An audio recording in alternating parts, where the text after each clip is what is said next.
Hey guys, Rochelle here with Amethyst Ascension. If you are new here, welcome. And if you are returning, thank you so much for joining me again. So today I am going to be going over my deacon walk for the month of September. And in September, we had 3 different deacons.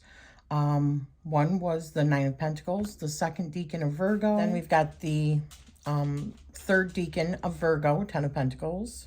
And we had then we moved into Libra, September 23rd through October 2nd, and that was the Two of Swords, so the first deacon of Libra.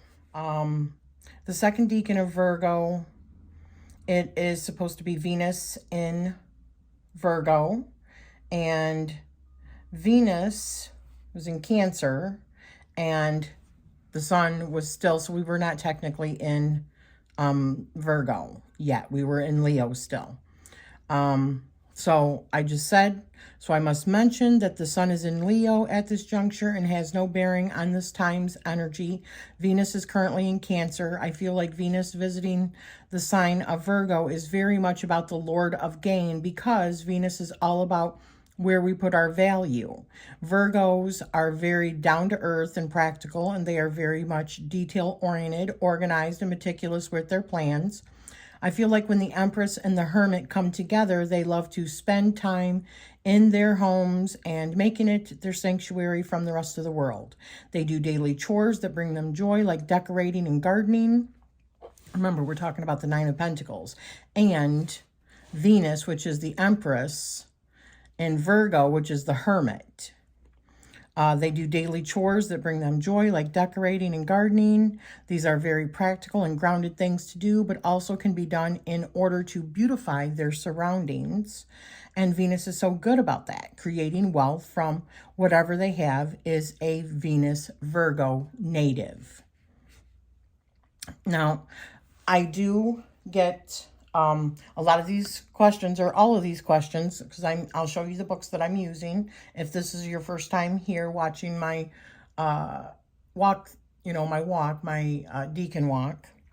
But I am using Journaling the Tarot Evolutions by Andy Matzner, and you will find it under Andy Matzner. However, she is now goes by Drea Bloom. So I'm using the wonderful book, and I'll show that in a minute. But here are I'll just read off a few of them. Questions to consider with that, Nine of Pentacles. So what is your secret weapon? How so? How can you use it how have you used it in the past? How are you currently using it? How will you use it in the future?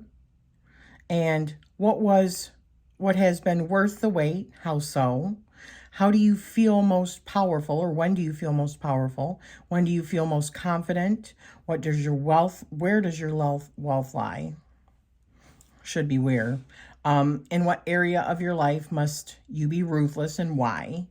How has your patience been rewarded? These don't necessarily apply to you. They may. These are things to consider when you get a Nine of Pentacles. Depending on where it is, obviously, depending on whether or not it's like in a reverse or whatever. So like for journaling and an evolution, that's why I use these questions, because it really touches on the upside and the shadow of that card. What sacrifice is it time to make? Why will it be worth it in the long run? So this is just showing the Empress. Here's the Nine of Pentacles and the Hermit. So like when the Hermit and the Empress had a baby, this is what they ended up with, the Nine of Pentacles, which is just, like I said, the Empress getting together with the Hermit, who likes to be at home, right? They're going to beautify their home, their sanctuary. And that's where we get our Nine of Pentacles. And it just really felt like Virgos to me feel like witches, because they are so detail oriented, honestly. So I used the Tarot of the Witch's Garden for my Virgo energy this time. And of course, the Oracle of the Radiant Sun. Venus is love. Virgo, perfection and service. It says that for Venus Virgo types romantically, it is important that partners share their intellectual interests. People with this planet sign combination may be in a danger of analyzing their emotions to excess, though when positively directed, this ability can be helpful to others in the form of relationship counseling. Their close friends are few but selectively chosen. The Venus Virgo personality type shows great discrimination in choosing on whom and what to bestow their affections. When this is taken to extreme in a negative way, it can make them downright picky about potential friends and lovers. In many areas of life, however, this fastidious attitude stands this personality type in good stead. With a little more Venus extravagance added to the careful Virgo temperament, this person will make an excellent cook, something to do with nourishment, right? Because Virgos are very health conscious as well. This person will make an excellent cook, something to do with nourishment, pleasure, and Virgo perfectionism combines to make a great but ever modest chef or host. Virgos always show love in practical ways. Many of their social activities or romantic interests revolve around work or health. They may also be involved with artistic or alternative pursuits. It is important that the work surrounds of the Venus Virgoin are harmonious and beautiful. Exactly. Or life can get twitchy. They display good taste in clothes, and this aspect features in the birth charts of many fashion designers. When this card is picked, it shows that need to be ultra selective, using all powers of discretion to attain aims. A close friendship that may develop further, or a total makeover, a love affair when someone is at work, or with someone at work. That's what that card means if it's drawn. And then this is my reading, and I created my own spread yet again for the Nine of Pentacles. Are you fulfilling your potential? When do you feel most confident? Where do you feel wealthiest? What must you do on your own? What has been worth the wait, and why was it worth the wait? So now we move on to the third decan of Virgo, which was September 12th through the 22nd. And we still are, let me see, well, what are we looking for? Mercury. Where is Mercury? Bum, bum, bum, bum. Okay, Mercury is in Leo. Sun's still in Leo. So we still, by the third one, have not entered I put it in here. Currently, the sun is still in Leo, and Mercury is Leo also. So not the current energies. At this point, this Deacon Walk has shown me that it has absolutely nothing to do with current astrology or astronomy, and why it truly doesn't matter when you start the Deacon Walk for tarot. I agree with that. You can pick up the Deacon Walk at any point, and just that was your starting point. Because it really doesn't, it honestly does not have anything to do with the current energies. Nothing. I think I've only thus far had one that was current, but it still wasn't in that sign. It's just the planet was in that sign, but the sun wasn't. So it wasn't really like the second, third, or whatever in that particular sign. But anyways, there's absolutely no science behind it. Now, moving on from that, practical, hardworking, organized, and grounded personality of the Virgo Hermit meets the awesome magician Mercury Thoth. And they make beautiful music together. Their coming together creates the perfect environment for application to manifest. Not to mention that Virgo is ruled by Mercury. So it is at its fullest strength and level-headed and ready to make the plans and then carry them out to create the life that they desire. Wealth comes in many forms: family, money, skills, opportunities, love, friends, and so much more. So these were the questions, and I was using Tarot of the Witch's Garden for Virgo energy. It just felt right for the 8, 9, and 10 of Pentacles. You know, it's like living the good life.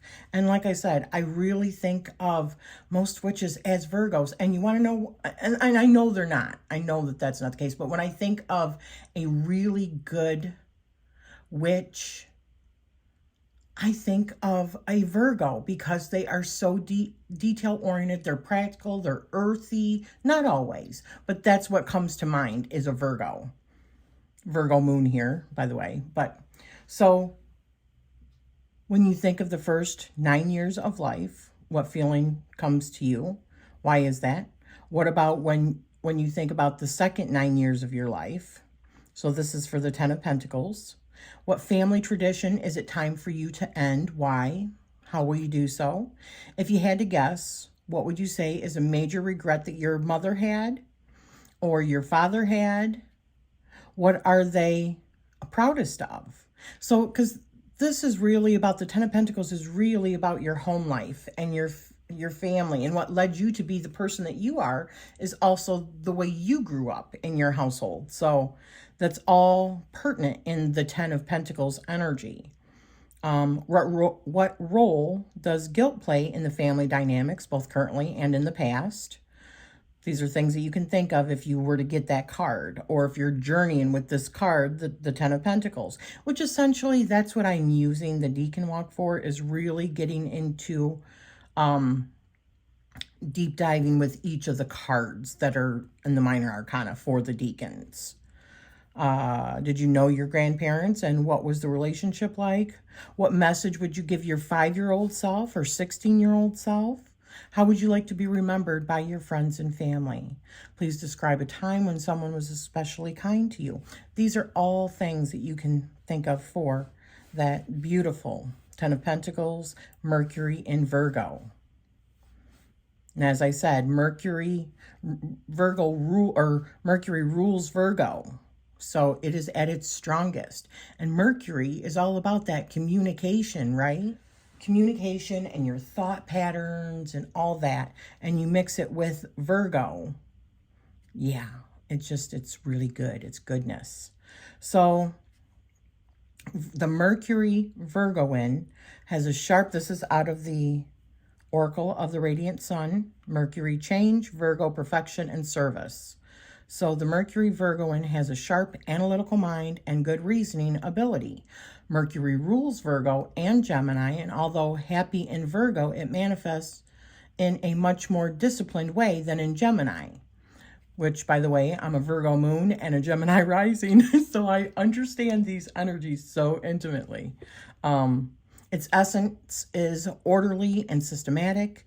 People with this combination approach mental activity with care and do not waste time on unclear or confused thinking.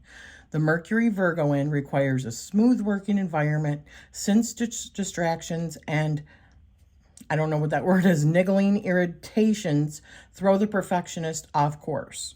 Work requiring acquired skills and specialized knowledge are more suitable for such people than a broader-based scattered occupation, and the Mercury Virgoin likes to know the boundaries of each job well before starting. So true. I mean, they are the details people, so they plan, they organize, right? And the Mercury Virgoin likes to know, he or she usually displays a talent for writing and teaching, or at least the ability to pass on information. Yes, I believe they're good teachers. Writer, communicators, yes. Mercury Virgoins are methodical thinkers and have good manipulative skills. Highly specialized mental work suits these talents. At work, as at home, this type directs much mental energy into sorting out the chaos of less efficient folks. In a reading, this card usually indicates a need to carefully examine the pros and cons of a problem before taking on any action. Yes, I am like that. I am like I like risk assess things. You know, probably more than I should, but that is one of the traits of a Virgo person. Virgo doesn't rush heedlessly into things. Like I told you, when I'm looking at a deck that I might possibly want, I don't usually do the FOMO thing. I will stalk a deck, literally, because I am so detail-oriented. It's usually the ones when I didn't do that I end up regretting. So that's why I love walkthroughs so much. They are invaluable to me. But you can see that's where my Virgo moon comes in. Doesn't rush heedlessly into things, although the card indicates a specialist. As with all Mercury contacts, It holds the potential for more than one skill to fall back on in an emergency. Yes, Virgos are also known for being highly skilled in many areas because they are like, what is it? Jack of all trades, master of none. Because it's also mutable. Like, they are a mutable sign, so they're good with change. They're good with like being practical and like, you know, being crafty and hands-on and yeah, all that stuff. Yeah, see, detailed craft work, cataloging, laborious task, needing care and patience, restoration of order at work, and need to plan ahead. Yes. Now do you see why I also do digital planning? Because being a Virgo, I am also a perfectionist. I mean, this is why true sidereal astrology was so like on point for me. Sorry, I had to. Okay, so here is, whoops. Whoopsie, whoopsie. Okay, so here was my next, my spread that I created. How connected are you with your ancestry? How is your current home life? Because remember, the Ten of Pentacles is all about that home. It's about your family history. It's about what made you you, because we are so heavily influenced by our upbringing, right? I think my husband said to me yesterday, I was laughing or I said something. He goes, oh my gosh, you sounded just like your mom. It's like those, is it State Farm? No, I don't think it's State Farm. I can't remember. Geico, maybe. Like the commercials where the people are turning into their parents. It's funny. But, so how connected are you with your ancestry? How is your current home life? What traditions are no longer beneficial? And what can you do to improve your home life? So that was my spread. And I wanted to make it beautiful because it is that Virgoan energy, right? All right, so then we moved on to Libra, and this encompasses all of it. So Libra is ruled by Venus and corresponds to the seventh house of like partners and relationships and stuff. They are known to be sharing, cooperative, social, partner-oriented, fair, just, considerate, balanced, charming, meditating, impartial, artistic, aesthetic, refined, beautiful, harmonious, pleasing, well-proportioned, and tasteful. They are known to be dependent, cannot act alone, indecisive, hesitant, passive, inactive, idle, indifferent, vain. Now, see, I have both the positively aspected and negatively aspected, the different sides of that Virgo or that Libra energy. I do with all of them. The seventh house is traditionally known as the house of marriage, partnerships, and open enemies.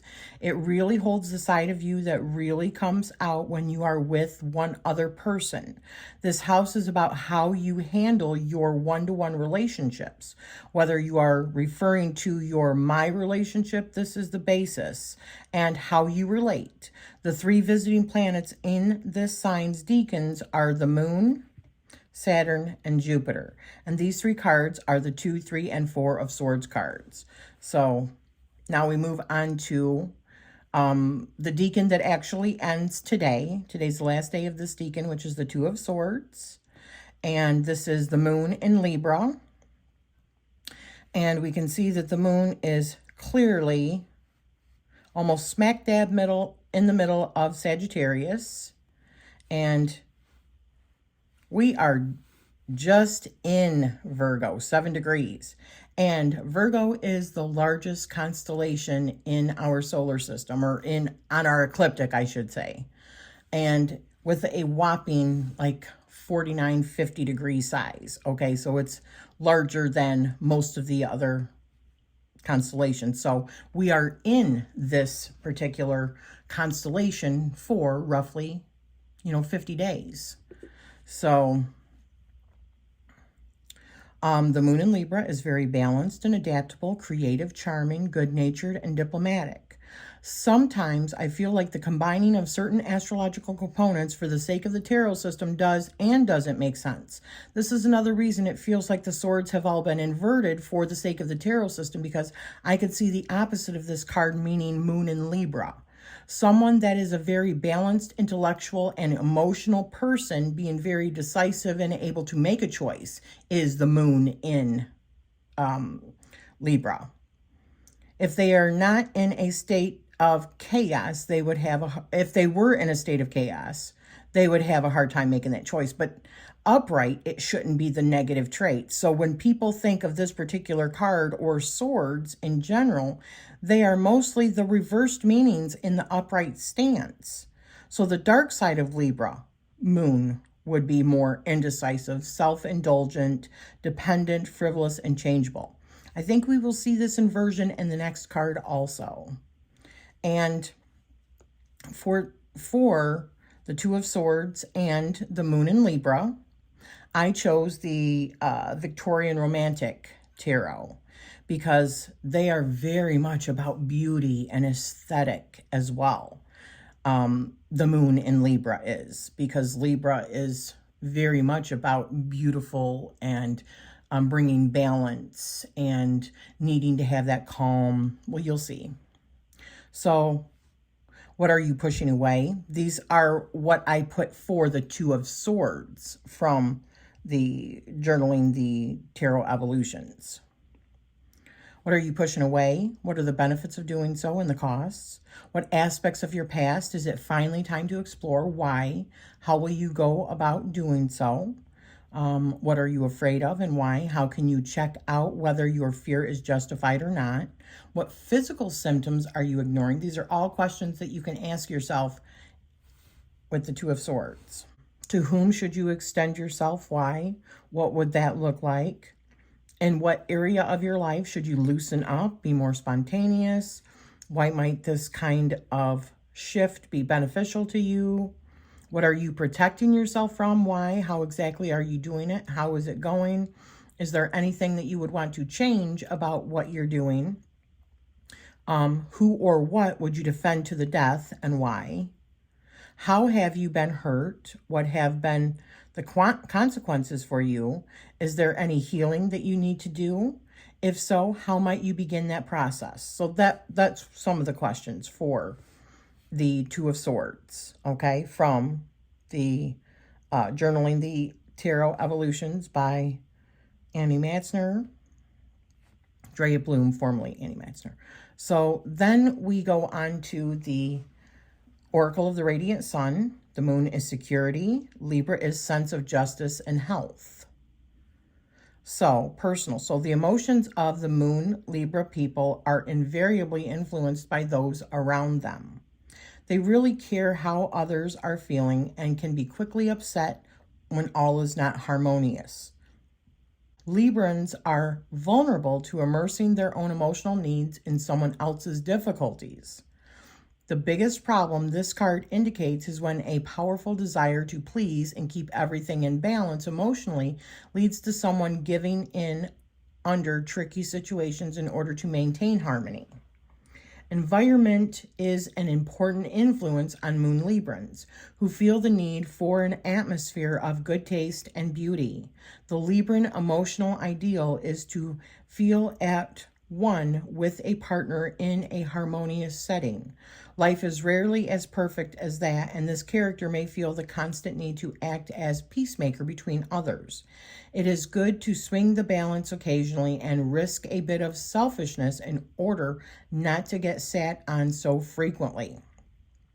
How other people feel and act affects people with this planet sign placement more than most, and they might be watchful not to fall into the trap of allowing themselves to be treated like a doormat. When this card is chosen, it often indicates a marriage or relationship entered into purely for emotional and domestic security. Because of the moon's link with the home and Libra's usual good taste, the companionship card will indicate someone who has a beautiful home. So events could be like beautifying the home, discussions about business or contracts, seminars, teamwork, new friendships, social meetings. That's what the moon in Libra. That's one person's, or a couple of people, that's how they feel that energy plays itself out. And then in the tarot, it's a Two of Swords. Isn't that interesting? So here is my spread for the Two of Swords that I created. 5 card. What decision is it time to make? What are you not seeing in this situation? Benefits of choosing option A, benefits of choosing option 2, and advice from your higher self. So, yes. All right, and that's the third one. Or that goes into the next decan, which starts tomorrow. So, let me just show you, just briefly. I really love this one for the Libra. I'm going to probably use this in all of my, you know what, okay, so I turned on the lights so that we can get a good look. So this is the Victorian Romantic Tarot, and this is so beautiful. It felt very much like Libra energy to me, even like, look at how balanced this is. Sorry about, I'm still getting glare, typical. But this is why I wanted to use this particular deck for the Libra Decans. You know, my Libra is in my 5th house of fun and expression. So you can see why having like a home that's highly decorative, for my taste, you know, like my witchy room, why it's so important to me, because I have that Libra placement in my 5th house of fun and self-expression. It's a given.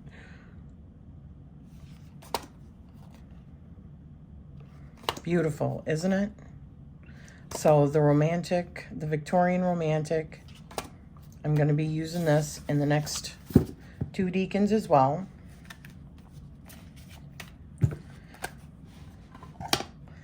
And then, I'm sorry, I don't think that that's available anymore. If it is, I will put a link down below. I think it's out of print, maybe. And then, of course, I'm using the Oracle of the Radiant Sun, because there is a whole write-up for every single decan in this. And this is not based on the tarot. This is based on astrology, which is an important aspect because the decan walk is about astrology and how it is put into the tarot system. So adding those elements, I think, are important in understanding the layering that was put on each card. And then the Tarot of Witch's Garden is what I use for that Virgo energy.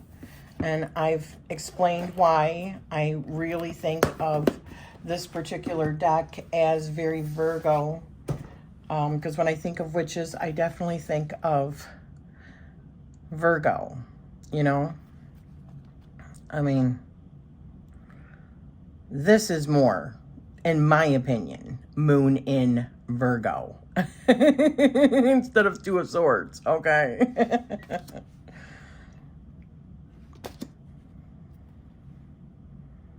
But this is such a beautiful, I think I need to turn my overhead off.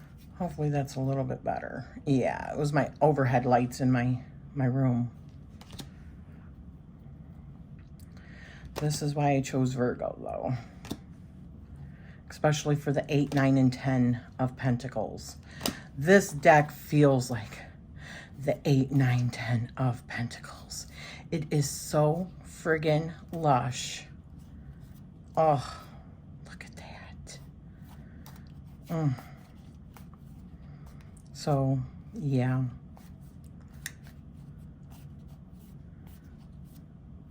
Beautiful. So let me just show you briefly. So I wanted to show you briefly, yet again, if you are brand new here, the books that I have been using as companions along my decan walk. So one is 36 Secrets, and I have decided I'm not reading this beforehand anymore. I am reading it after the fact just to see, because this particular book is more about T. Susan Chang's journey, which it says that. And so it's her journey and how she feels about it. And I love learning or seeing how other people are going about their deacon walk. But it doesn't really line up with my deacon walk just because of the astrology bit. Okay, so this is a really good book.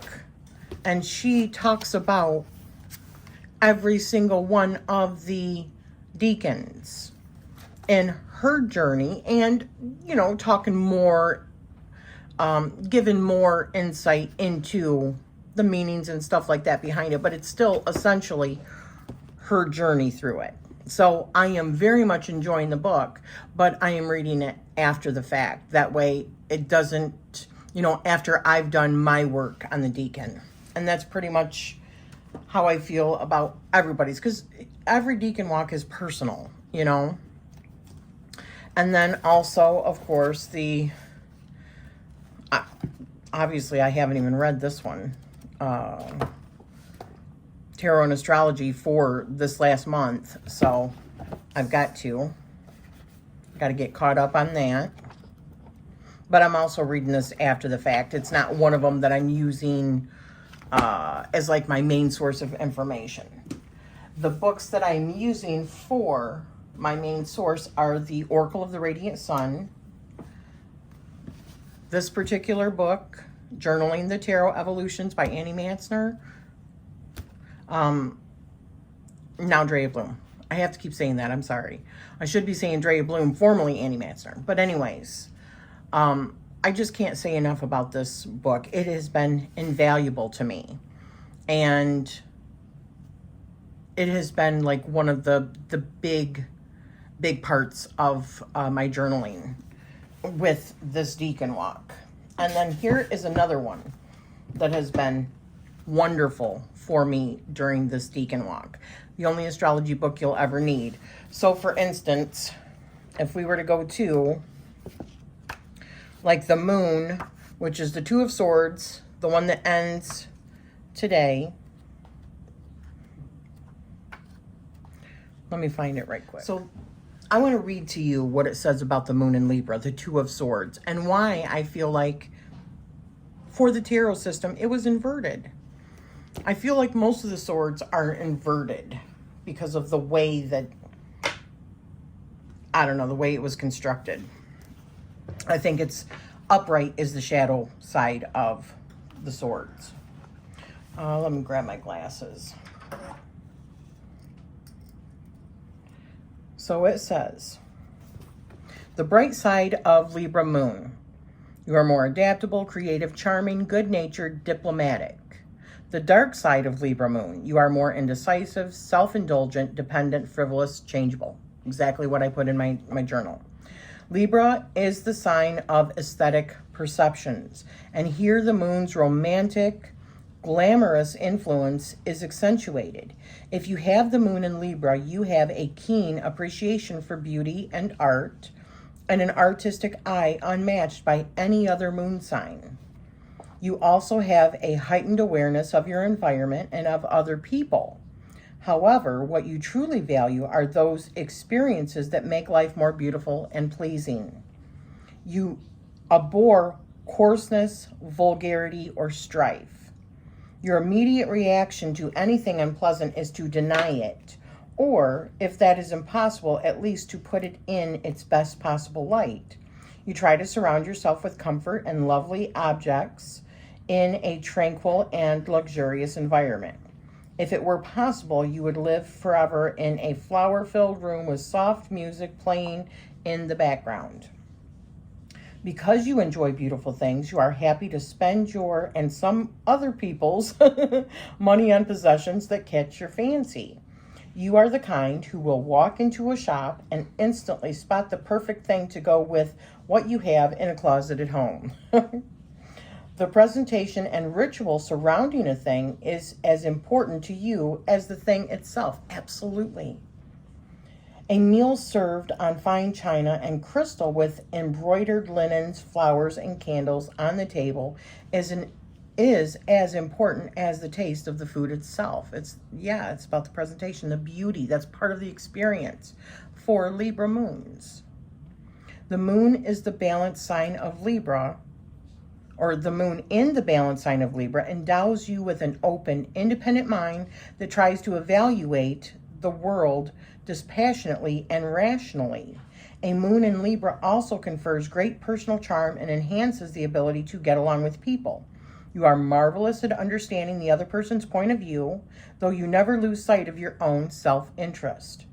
For the most part, you are pleasing and easy to live with and have a genial disposition. Libra is the astrological sign of partnership, and as a moon native, you function well in that relationship.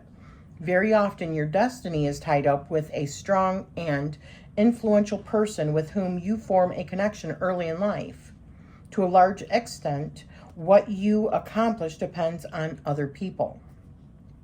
Essentially, you love with your head rather than your heart. There is something a bit calculated about your carefully balanced emotional nature.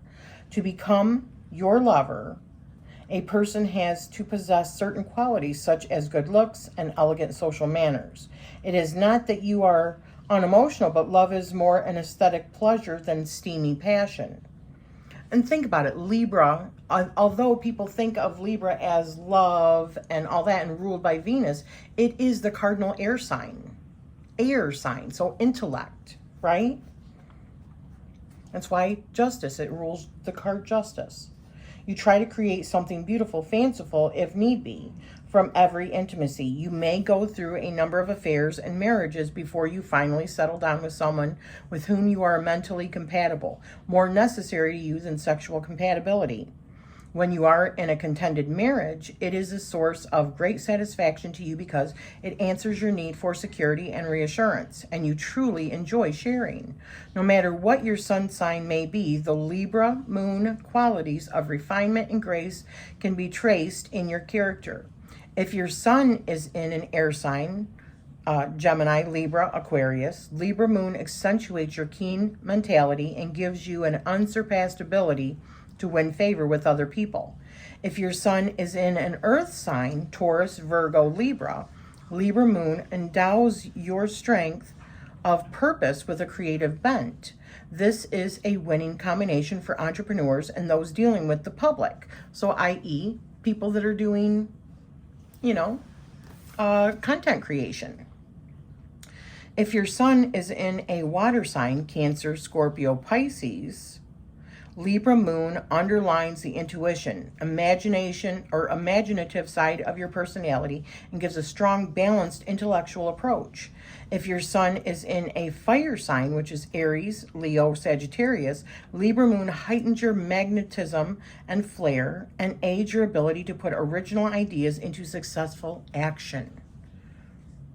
Whatever your sun sign, a moon in Libra gives you a polished, charming manner with people, an instinct for fairness and artistic vision. Now, after reading all of that to you, does any of that sound like a Two of Swords? Moon in Libra, Two of Swords. Undecisive, feeling like you're stagnant, feeling like you don't know what choices to make. Does that sound like that? Maybe if it is ill-dignified, but not in an upright position. So, there you have it, guys. That was my Decan walk for September. I hope you have enjoyed this. I hope this wasn't too boring for you. I love astrology. I am so into astrology that none of this is ever boring to me, but I know it can be boring to some people that are not really into astrology. But if you're not into astrology, what the hell are you doing watching a Decan walk video to begin with? So, anywho, thank you for spending this time with me, and I am sending you love always.